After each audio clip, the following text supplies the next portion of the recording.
I am a writer. Writing books is my profession, but it's more than that, of course. It is also my great lifelong love and fascination. And I don't expect that that's ever going to change. But that said, something kind of peculiar has happened recently in my life and in my career, which has caused me to have to sort of recalibrate my whole relationship with this work.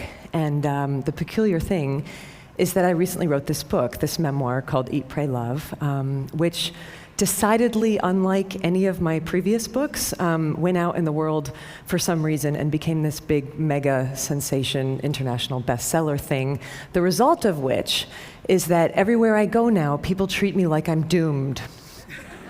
Seriously, doomed. Like, they come up to me now like all worried and they say, aren't you afraid? Aren't you afraid you're never going to be able to top that?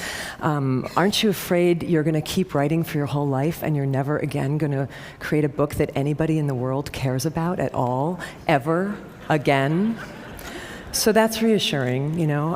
But it would be worse, except for that I happen to remember that over 20 years ago, when I first started telling people when I was a teenager that I wanted to be a writer, I was met with this same kind of sort of fear-based reaction, and people would say, aren't you afraid you're never going to have any success? Aren't you afraid the humiliation of rejection will kill you? Aren't you afraid that you're going to work your whole life at this craft and nothing's ever going to come of it and you're going to die on a scrap heap of broken dreams with your mouth filled with bitter ash of failure? Like that, you know? And the answer, short answer to all those questions is yes. Yes, I'm afraid of all those things.